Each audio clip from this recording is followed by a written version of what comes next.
Olá a todos e bem-vindos a mais um Deep Dive. Hoje vamos mergulhar fundo num artigo de pesquisa recente sobre a síndrome de Dravet em adultos. That's why? A ideia é trazer para vocês as descobertas mais importantes do estudo de uma maneira clara e fácil de entender. Vamos explorar desde o básico da síndrome de Dravet até as nuances e implicações da pesquisa para o diagnóstico, tratamento e futuro da condição.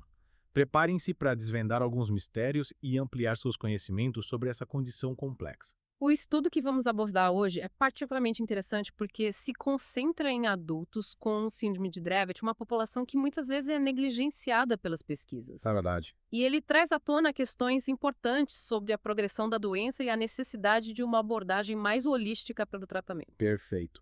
Então, para começarmos, vamos relembrar o que é a síndrome de Dravet. A síndrome de Dravet, ou SD, é uma forma rara e grave de epilepsia que geralmente se manifesta nos primeiros meses de vida, entre 3 e 15 meses. Ela é caracterizada por convulsões frequentes e prolongadas que podem ser desencadeadas por febre, luz forte ou até mesmo mudanças bruscas de temperatura.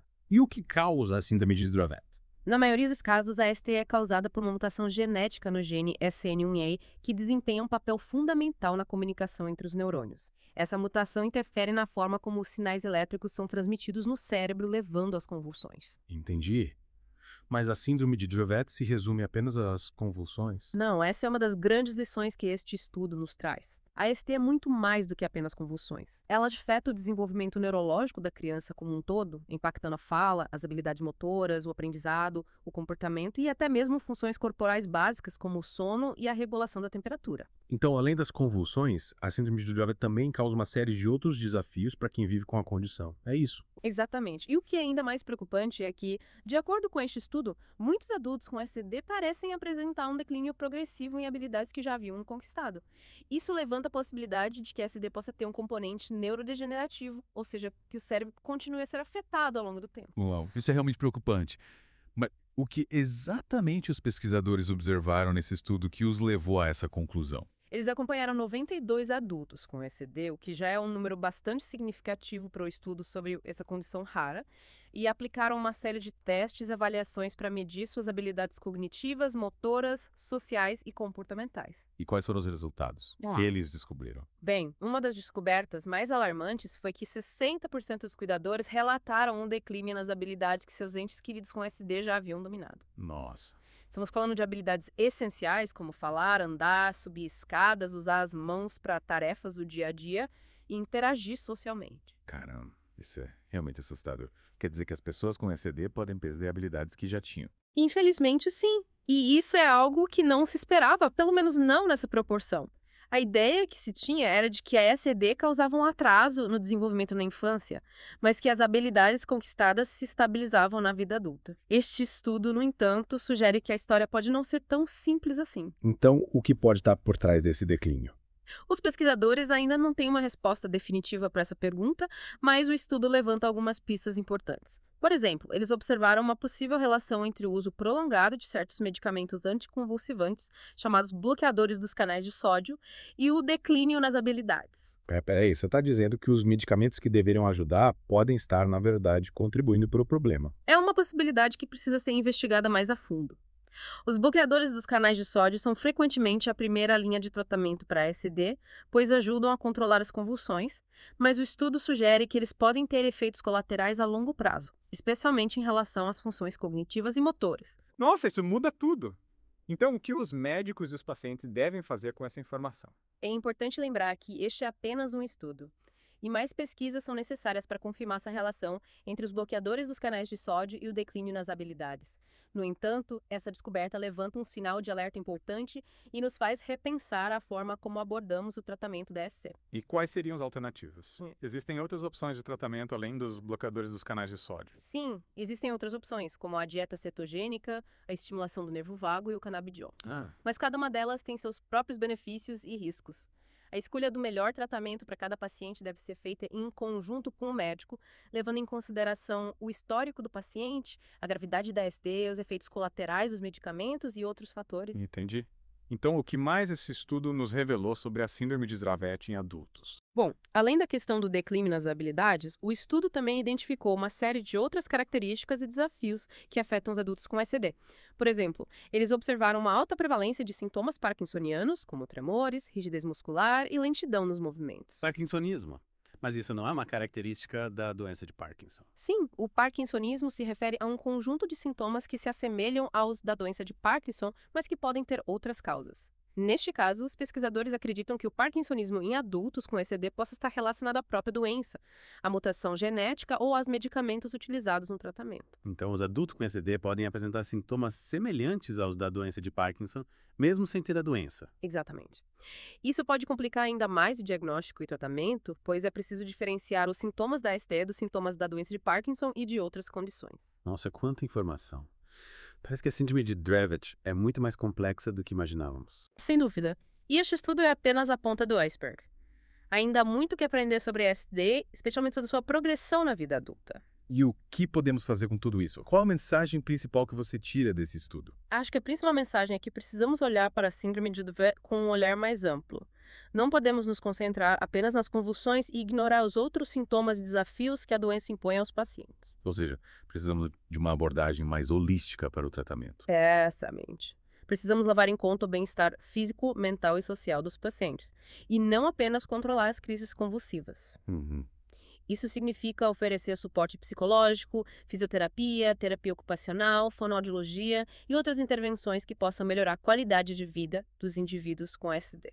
E, claro, precisamos investir em mais pesquisas para entender melhor a síndrome de Dravet e desenvolver novos tratamentos mais eficazes e seguros. Com certeza. A pesquisa é fundamental para desvendar os mistérios da SD e encontrar soluções para os desafios que ela apresenta. Só assim poderemos oferecer uma vida melhor para as pessoas que vivem com essa condição e suas famílias. Que conversa rica e informativa. Obrigada por compartilhar seus conhecimentos conosco. Mas ainda temos muito a explorar. Na próxima parte do nosso Deep Dive, vamos nos aprofundar nas implicações práticas desse estudo para o diagnóstico e tratamento da SD. Até já. Até já. Pois é, este estudo realmente nos leva a questionar a visão tradicional da síndrome de Dravet. A possibilidade de um componente neurodegenerativo muda completamente a forma como pensamos sobre a condição. É verdade. Até agora, a gente pensava na SD como uma condição que causava atrasos no desenvolvimento, mas que se estabilizava na vida adulta. Mas, se houver um processo neurodegenerativo em curso, isso quer dizer que a SD pode continuar a progredir e a causar danos ao cérebro ao longo do tempo. Exatamente. Essa é uma questão crucial que este estudo levanta. Se essa SD de fato envolve neurodegeneração, isso significa que a gente precisa repensar completamente a forma como a gente aborda o tratamento. Interessante. E o que muda na prática? O que a gente precisa fazer diferente? Em primeiro lugar, a gente precisa ser mais vigilante em relação aos sinais de declínio em adultos com SD.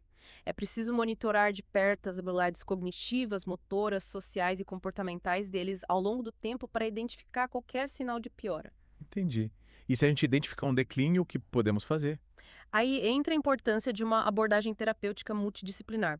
A gente não pode se limitar a controlar as convulsões. A gente precisa intervir em outras áreas para tentar preservar as funções que estão sendo afetadas e, quem sabe, até mesmo reverter o declínio. Que legal. Então, além dos medicamentos anticonvulsivantes, quais outras terapias podem ser úteis nesse sentido? Existem várias opções que podem ser consideradas, dependendo das necessidades específicas de cada paciente. A fisioterapia, por exemplo, pode ajudar a melhorar a força muscular, a coordenação motora e a marcha. A terapia ocupacional pode auxiliar na realização das atividades do dia a dia e promover a independência.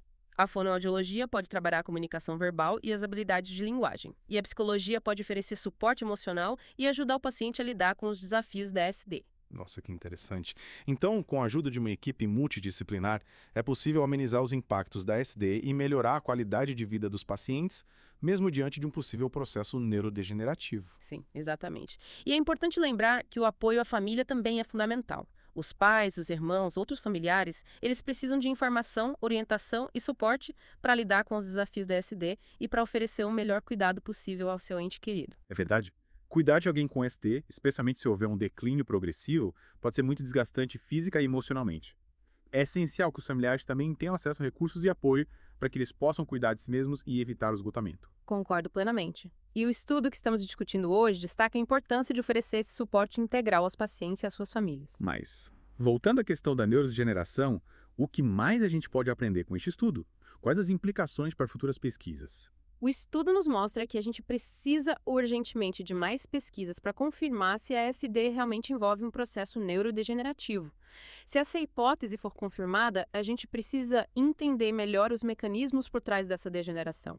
Quais são as causas? Quais as áreas do cérebro mais afetadas? Como podemos intervir para proteger os neurônios e retardar, ou até mesmo reverter o processo? Nossa, tantas perguntas.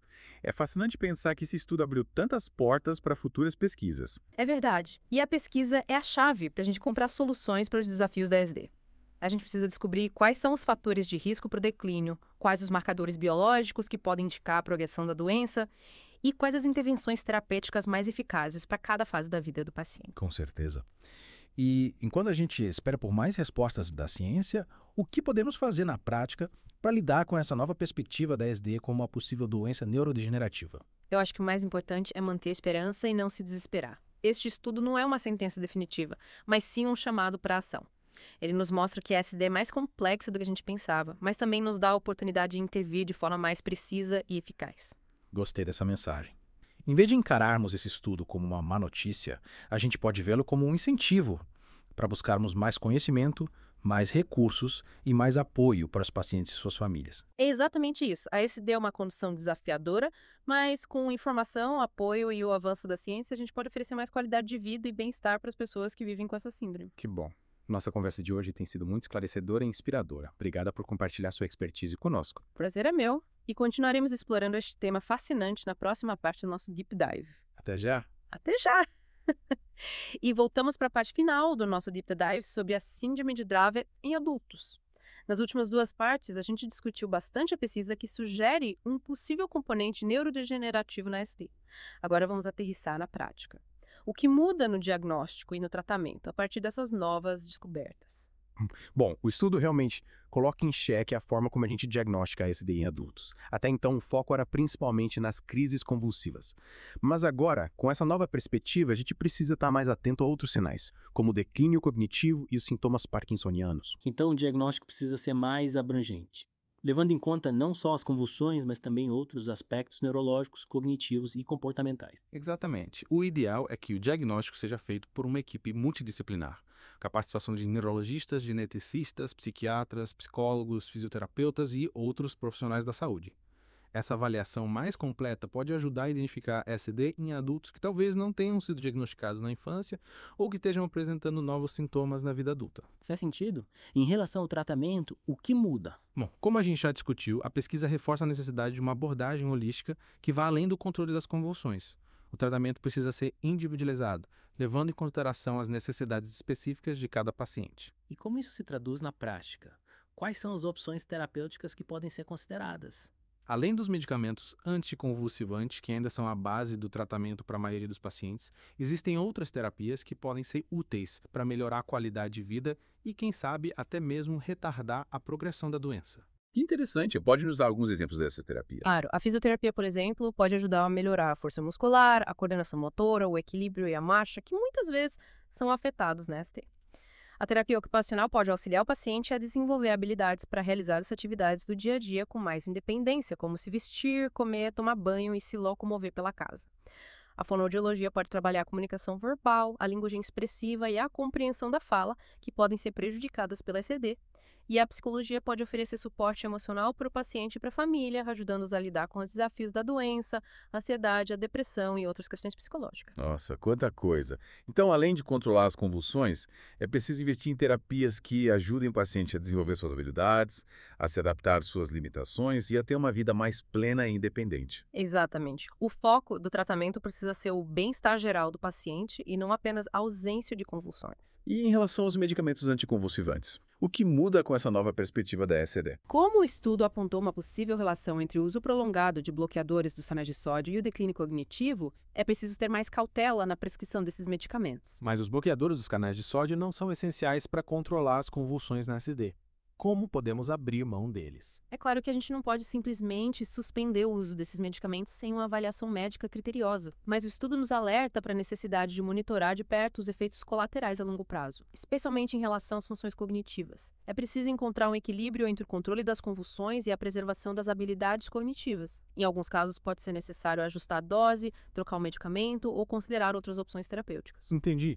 Então, o acompanhamento médico regular é fundamental para garantir que o tratamento esteja sendo eficaz e que os riscos estejam sendo minimizados. Com certeza. O diálogo aberto e honesto entre o médico, o paciente e a família é essencial para tomar as melhores decisões em relação ao tratamento. E o que a gente pode esperar no futuro? O que a ciência ainda precisa desvendar sobre a ASD? Ainda há muito que aprender sobre a ASD, especialmente sobre os mecanismos que levam ao declínio cognitivo e aos sintomas parkinsonianos. A pesquisa precisa avançar para identificar biomarcadores que possam prever a progressão da doença, desenvolver novas terapias que possam proteger o cérebro e, quem sabe, até mesmo reverter o processo neurodegenerativo. É animador pensar que a ciência está caminhando para desvendar os mistérios da ASD e encontrar soluções para os seus desafios. Sem dúvida. E enquanto isso, a gente precisa continuar buscando informação, apoio e acolhimento para os pacientes e suas famílias. É importante lembrar que a ASD não é uma sentença definitiva. Com tratamento adequado, com amor, com carinho e com a força da comunidade, é possível viver uma vida plena e feliz, mesmo diante das dificuldades. Que mensagem inspiradora! Obrigada por compartilhar conosco seus conhecimentos e sua sensibilidade. Tenho certeza que esse Deep Dive contribuiu muito para ampliar a compreensão sobre a síndrome de Dravet. E assim, chegamos ao final de mais um Deep Dive. Esperamos que vocês tenham gostado da nossa imersão no mundo da síndrome de Dravet em adultos. Fiquem ligados para mais episódios, onde exploraremos outros temas fascinantes da ciência e da saúde. Até a próxima! O prazer foi meu. E espero que esse seja apenas o começo de uma longa jornada de aprendizado e de apoio para todos que convivem com essa condição.